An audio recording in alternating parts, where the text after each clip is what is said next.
Hola chicos, buen día. All right, guys, so today we are going to learn about the imperfect tense in Spanish. The imperfect tense is another CSEC topic.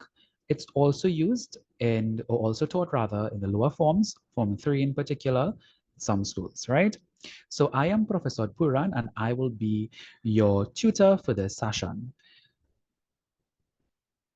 So the imperfect tense, firstly, before we get into the uses of the imperfect tense, I want you to understand the conjugation.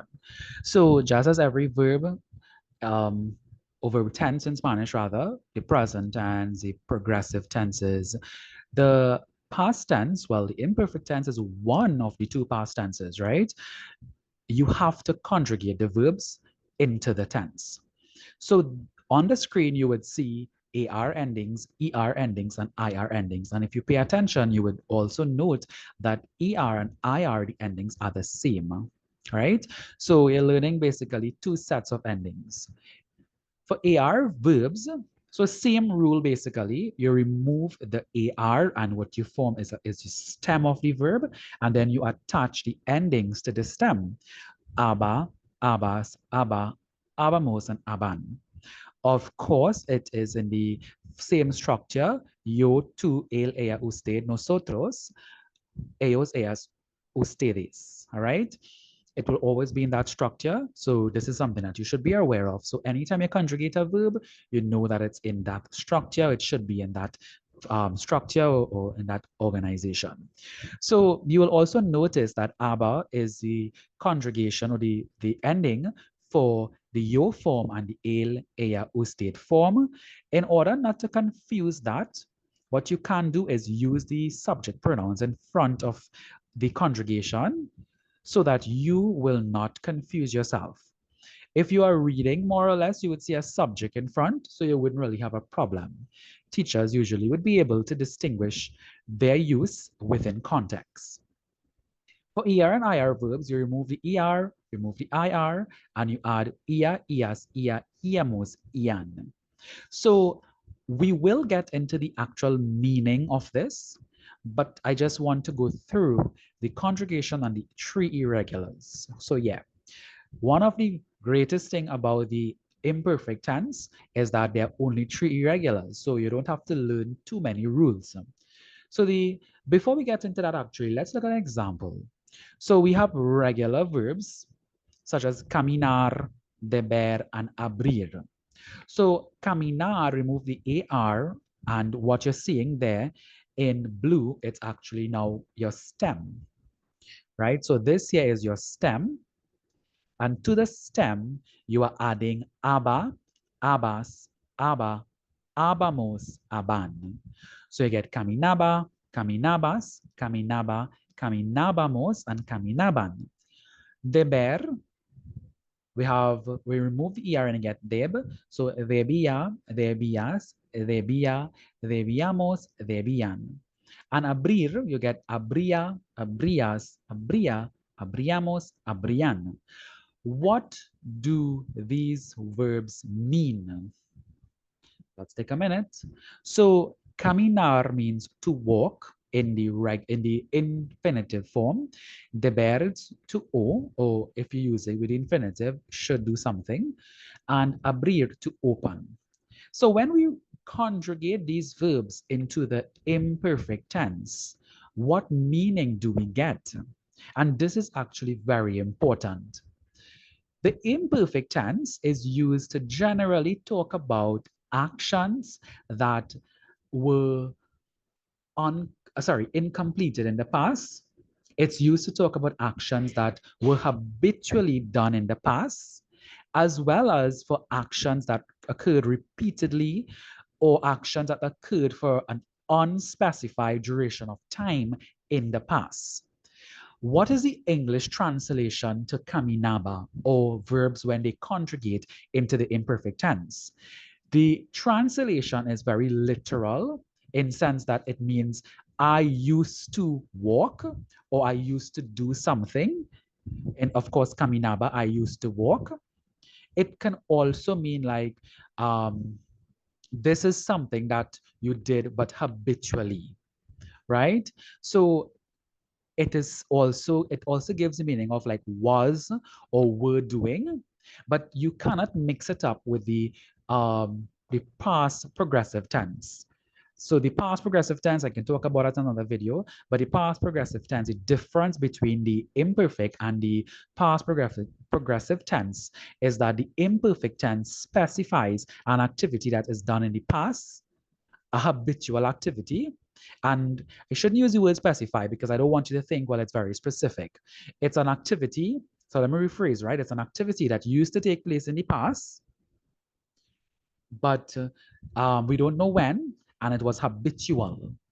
Whereas the past progressive tense talks about actions that occurred once, like an isolated event. Like this morning, I was bathing when you call me, right? So it's something so the Spanish to that rather would be me estaba bañando cuando me llamaste. So I was bathing when you called me this morning. Now, we want to be very careful in terms of context when we are using the imperfect tense. What we have here, um, we're going to go straight into the irregulars. Like I said, there are only 3 irregulars. The imperfect tense irregulars would be ir, ser, and ver. So we have iba, ibas, iba, ibamos, iban, era, eras, era, éramos, eran, veía, veías, veía, veíamos, veían. What do these verbs mean? And I want to explain it enough so that you will understand how to use it. The verb iba, yo iba means I used to go or I went, right? But it is in the past, or I was going. Now, it is in the past, it is used to talk about activities or actions that were incompleted in the past, actions that occurred repeatedly in the past, actions for which we don't know when they begin and when they ended. We don't know the duration, we just know it occurred in the past. We will get into the other uses or a list of uses that you could think about or reflect on when you are to use the imperfect tense. Now, I want to pinpoint something. If your teacher tells you to write, I used to go to the cinema on weekends, right? Think about it. I used to go to the cinema on weekends. Let's put that on the screen and let's see how we are to translate that.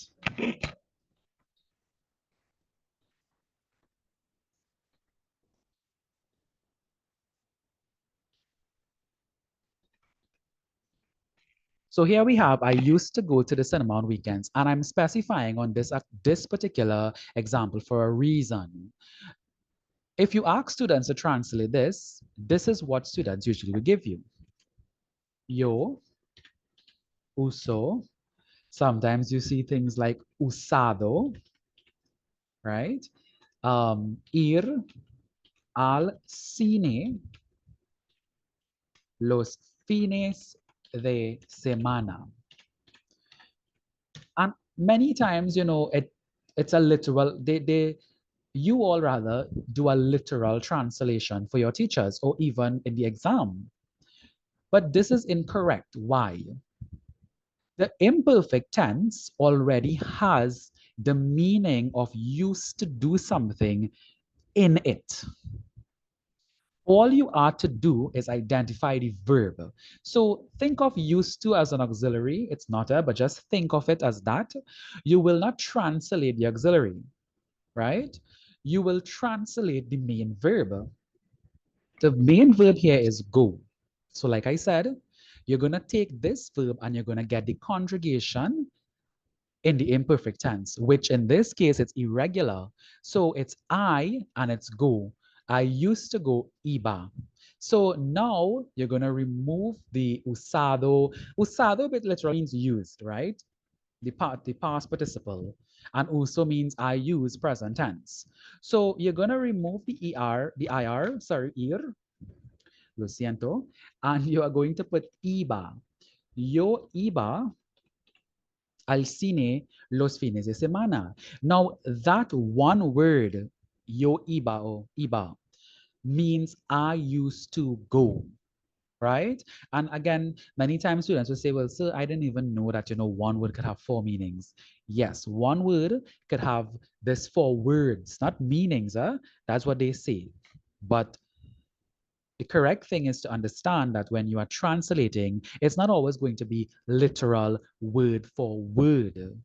Okay? So yo iba al cine todos lo siento, los fines de semana means that I used to go to the cinema on weekends.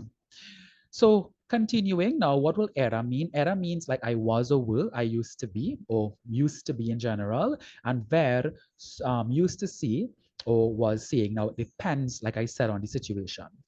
One of the important things to note about the use of the imperfect tense is that phrases can definitely tell you that okay, you need the imperfect tense here, right? These phrases here hint that you need to use the or indicate that you need to use the imperfect tense. A menudo, a veces, algunas veces, cada día, cada semana, cada mes o cada año, con frecuencia, casi nunca, de vez en cuando, en aquella época, frecuentemente, generalmente, mientras, muchas veces, mucho, nunca, por lo general, por un rato, varias veces, rara vez, siempre, tantas veces, todas las semanas, todos los años, todos los días, and todo el tiempo.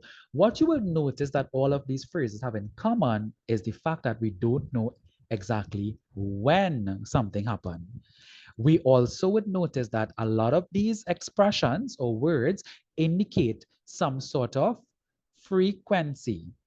And it tells you that it's a bit repetitive. All, all of these fall under the uses of the imperfect tense.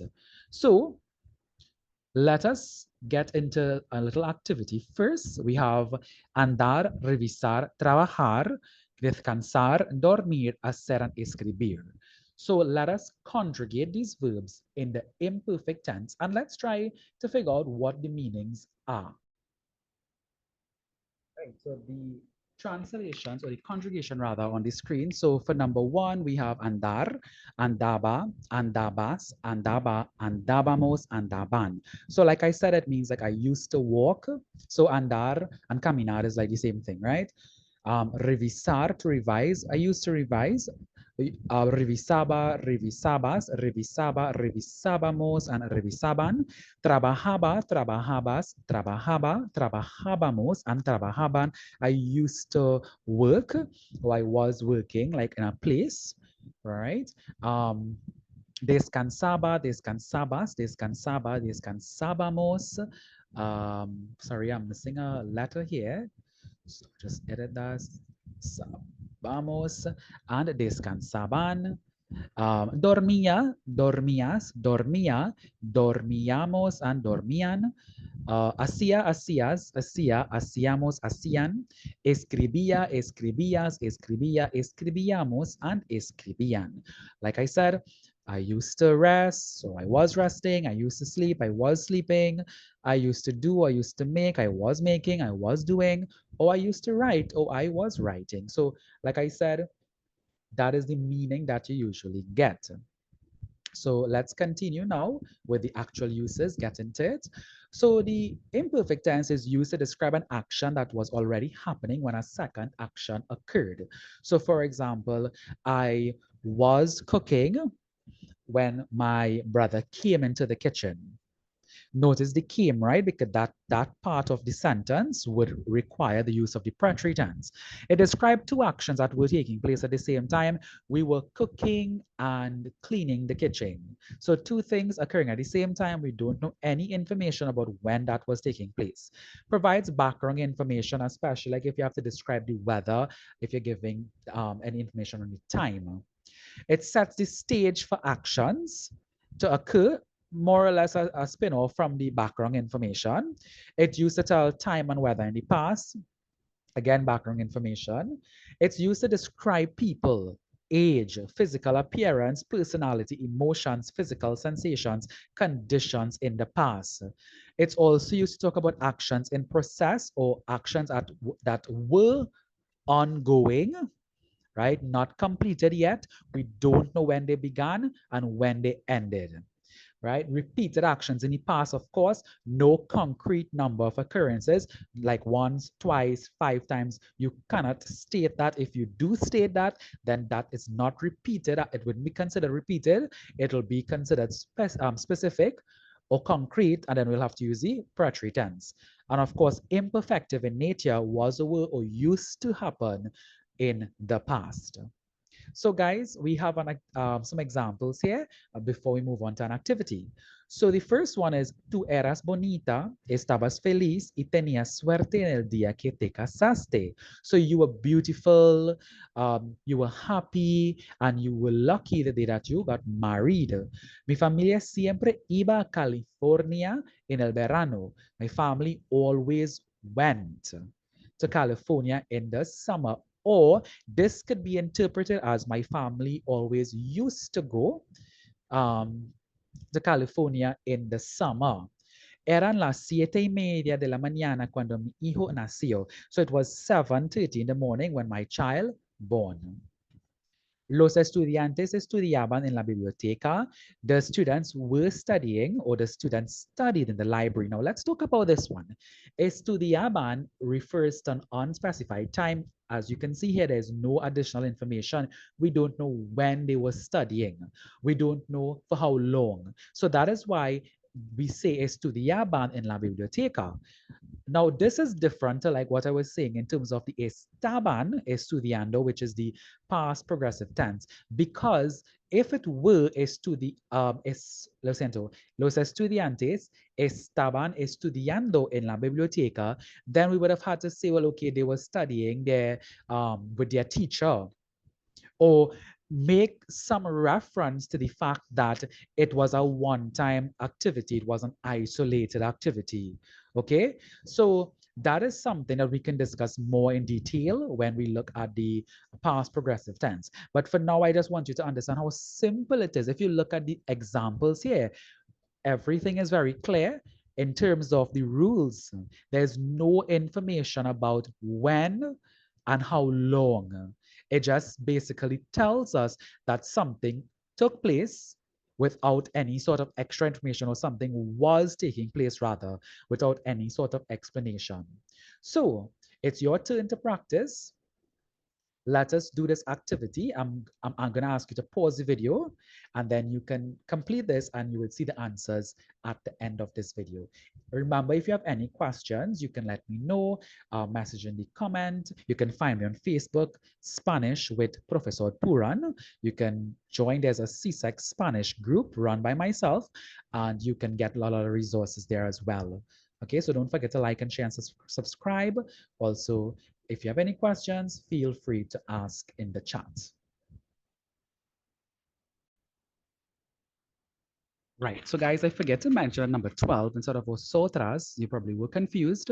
I wanted you to interpret it as nosotras because we do not teach the vosotros form in the in Latin American and Caribbean, right? So here we have, Pablo era médico antes del accidente. Catalina veía a sus abuelos todos los fines de semana. Antes yo iba al cine todas las semanas. So you're seeing the subjects given to you, and you just have to use the correct form, right? Todos los veranos nosotros pasábamos las vacaciones en México. Raúl y yo estudiábamos idiomas.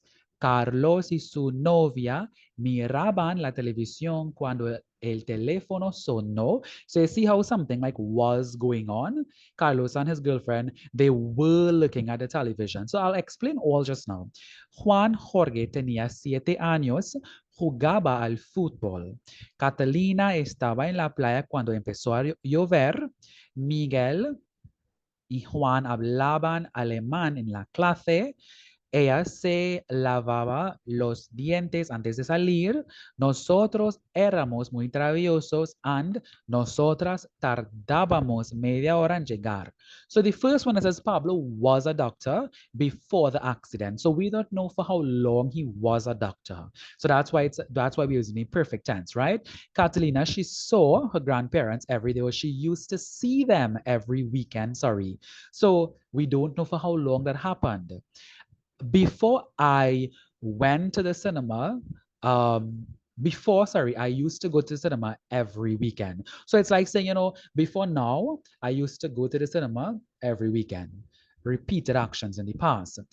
Every summer, we used to spend a vacation in Mexico. That's talking about habitual actions in the past, actions that continued for unspecified number of years or time.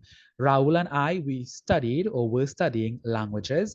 It's something that we used to do in the past. We, again, know information of how long. Carlos and his girlfriend, they were watching television when the telephone rang. So like I said, something was taking place and then the telephone interrupted that action or occurred while something was going on. So when George was 7 years, he used to play football. So again, when he was 7 years, because of age, we always use the imperfect tense, even though we know it's like a whole year. We don't know how long he was playing football.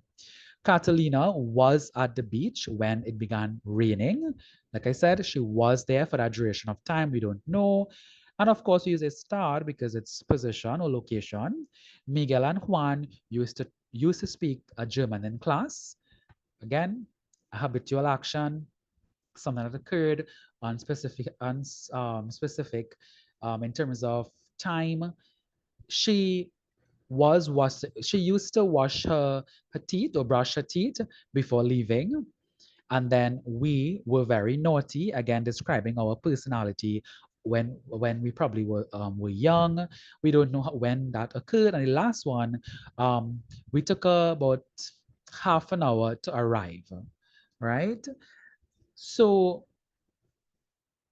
this again explains the use of the imperfect tense. It clearly shows how actions are repeated in the past. It shows the was or were. It shows the used to be. It shows how again things were done without the mention of time, without being specific in terms of time, right? So guys, I hope after this lesson you were able to grasp the concept of the imperfect tense much better. And I wish you all the best in Spanish. Don't forget, you can comment, you can share, you can like, and of course, if you have any questions, you can reach out to me and you can look for my Facebook page, Spanish with Professor Puran. Until next lesson, adios, ciao.